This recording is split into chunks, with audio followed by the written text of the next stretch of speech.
Hey everybody, hope you're doing happy and staying healthy. And this is the second part of the Manhattan Motorcars virtual tour.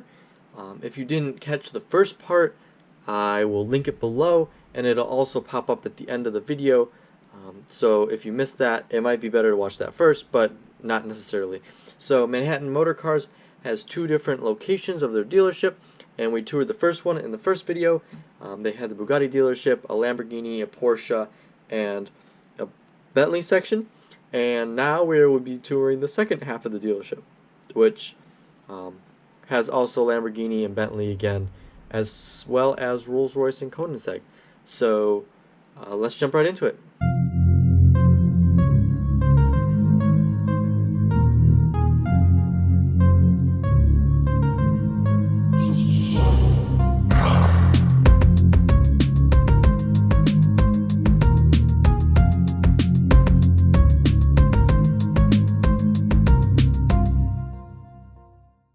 Alright, so here we are outside of the second location of Manhattan Motorcars in the Chelsea neighborhood.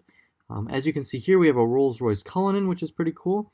But we'll continue to make our way around the outside because there's something really cool I want to show you over here. Manhattan Motorcars kind of owns this whole building. So you can see Lamborghini, Lotus, and Bentley and Rolls-Royce along the building. But as we make our way down here, we have their Koenigsegg dealership. Now, ladies and gentlemen, right here, we have a very special car. This is a Koenigsegg CCX. So this is the first kind of generation of Koenigsegg's that came out. Unfortunately, I'm talking about this on the outside because when we go inside of our tour, it miraculously found a way to disappear. But no worries, there's you can see it in their inventory. So when we go over that, we'll be able to talk about it a little bit more, but I just wanted to show you that on the outside. So let's jump on the inside. This is where the Koenigsegg was from the outside, but obviously it's replaced by another Porsche. This is extensively their Porsche section of the second part of the dealership. Nothing too special. I mean, Porsches are cool and all, but there's some, more important things that I think we can see with our time. But, pretty cool. Standard Porsche dealership. Actually, here's an old Speedster, a prior generation. So I guess we can take a second to look at this. This is pretty cool. You can see the the design references to the new Speedster that just came out. Again, that one's limited production. I would imagine that this might be as well. I really like the blue with the black rims and the yellow brakes. Not a huge fan of these wheels, to be honest, the design, but I prefer those ones on that Porsche, but still cool. So let's see, we'll make our way over here as we continue on to the rest of the second half of this dealership. Possibly. I may have to exit and re-drop in on the other side. So that's what I'm going to do, but we can get a good look at this dealership here. For some unfortunate reason, they did not connect the Porsche and the Rolls-Royce parts of the dealership virtually. We can see we were just over there, but we got it all fixed now. So we're here with a Phantom drop head coupe, absolute baller of a car, convertible, just a big boat, but what a way to make a statement. We have a Rolls-Royce Ghost right here, another four-door, as well as the Phantom right here. So the Phantom's a little bit bigger, a little bit more expensive than the Ghost, but let's continue to move on. We have another Phantom drophead coupe right there, it looks like. The Rolls-Royce design area, but we'll continue to make our way this way because there's some pretty cool stuff over here.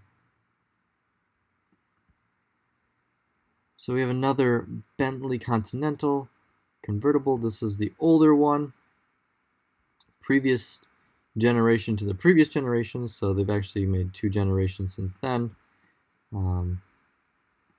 Here's this one. Looks a little bit newer than this. There's a Mulsanne in the back, as well as a Continental coupe and another Continental convertible. So we will continue to make our way this way. We'll end back over there, but I quickly wanted to show you this Lamborghini area, which is pretty cool. So the other dealership had a lot of the other newer Lamborghinis. They had the Huracan and the Aventador, but it looks like they keep a lot of their older models here, as we obviously see another Aventador here. So they do have some. That looks, I mean, look at that. That looks so aggressive and so cool. But they have a whole lineup of Gallardos here, which is pretty cool. I'm not a huge fan of the Gallardo, but I respect it since it's a Lamborghini. And we got a pretty cool one here too.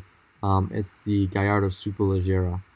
So I imagine, I really don't know much about it. I imagine that it's a limited number. Obviously a little bit more aggressive with the aero packs and stuff. Looks really cool. Then, as we make our way this way, we have this beautiful Lamborghini Gallardo Performante. So this is a Spyder, as you can tell, with the roof down. But it looks pretty cool. Definitely two of the better looking, more aggressive Lamborghini Gallardos that they made. And another Aventador Roadster. So, looks pretty cool. And then to end it, we'll make our way back over here to the part that I skipped for special reason, because there's some pretty cool cars over here. There's an Audi R8, first gen. Let's see. We have a Lotus Evora, which is pretty cool. We also have a McLaren MP412C. So this was the kind of the first of the newer gen McLarens, obviously after the F1, but pretty cool. Then we have two more special cars in the back. We have another Bugatti Veyron. Again, the original sort of edition, the 16.4, you can tell by the wheels, and again by the lack of convertible roof. And then we have the Lamborghini Diablo VT. This was the previous generation to, oh no, there's a glitch. Oh well, previous generation to the Murcielago. So that's pretty cool to see. So I think this is a good place to stop our tour. Alright, so quickly we're going to take a look at the inventory of Manhattan Motorcars. We'll start with the 2008 Koenigsegg CCX, which we saw in the window of the outside of the dealership. They currently have it for sale for $1.6 million. There were only 49 of the CCX style Koenigsegg's made, so this is obviously one of the rarest cars on the planet. Very, very special. We have a Ferrari 250 SWB Revival for $1.4 million. I mean, it only has 1,300 miles on it, so this obviously stayed in the collection and is probably in absolutely pristine condition. As I mentioned in the video, they also have the Bugatti Veyron that we saw for sale, one of them, for $1.3 million. And then this is also a very, very special car, the Mercedes-Benz SLR McLaren 722S edition. The Roadster, they only made 150 of these in the world, and it is very sought after by car enthusiasts and collectors all around the world. It has a pretty big tag of, you know, between $800,000 and $900,000. So then as we make our way on, GT3RS, a Spyker C8 Spyder. These are pretty cool. They're inspired a lot by the aviation industry. So maybe one time we can go into those videos because not a lot of people know about them. They're quite rare. And this one's listed for $300,000. Another special car that they have is the 911 Turbo S exclusive series.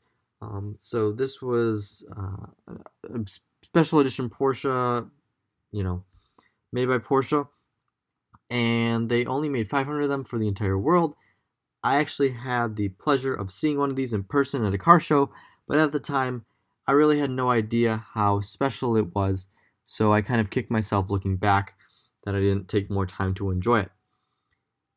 Also, they have on the next page, as we wait for this to load, they also have the 911 Turbo S Exclusive Series Cabriolet, which is the convertible version of the exclusive series, and there were only 200 of these made for the world. So two very special Porsches there. Another thing that I wanted to show you is these were all the pre-owned cars, so now we'll just quickly go to the new inventory. They have a brand new BAC Mono. These have gotten very popular in the last couple of years. So they're a one-seater, road legal, fully carbon, just absolute blast to drive is what it looks like. They also have a Bentley Mulsanne WO edition.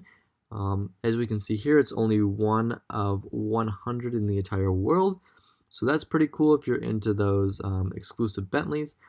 Then what we'll do to get to this quickly, we'll sort by price. We'll do that twice, so the most expensive comes up first. And they have the Rimac Concept One. Not a lot of people know about this car. I just learned about it very recently. This is an all-electric hypercar. There's only 8 of these in the entire world. Rimac is a Croatian supercar company, and as I mentioned, it's all electric, and you know, just super cool. I don't know if it's worth $1.6 million. Obviously, being a new car, they don't have quite the reputation that, say, Bugatti or Ferrari or Lamborghini or Koenigsegg or Pagani has as far as million-dollar supercars. But I think it looks very cool, and I'm very excited to see the future of Rimac. The last car I wanted to show you was the Bugatti Chiron Sport. These are very, very rare to come about. Obviously, the Chiron is limited just like the Veyron, and you know, there's not that many for sale since they're so brand new. But I mean, look at this spec. The black with the blue, that's iconically Bugatti, this French blue. Quick thing for those of you that don't know is, unfortunately, due to US regulations, the Bugatti Chiron has to have these bumpers on the back of it in the US, which honestly is quite ugly. Some people do remove them, but just look at this C shape. Absolutely awesome color combination with the bright blue interior. This is actually carbon, bare carbon on the outside, it looks like. So it's not even black. And then we got this strong French blue interior. So this is super cool. Obviously, they have call for price. My guess is that this is probably around $3.5 to $4 million. But very, very special. So I really hope you enjoyed this video. We saw tons of cool cars at Manhattan Motorcars, so special thanks to whoever created this virtual tour for us. Next time we're going to be looking at another dealership in the New York area, so stay tuned for that. If you would please like, comment, and subscribe, it would mean quite a lot to me. I really would like to gauge, you know, if everybody's enjoying this, and if there's anything that you'd like to see in particular. So I can't wait to see you next time.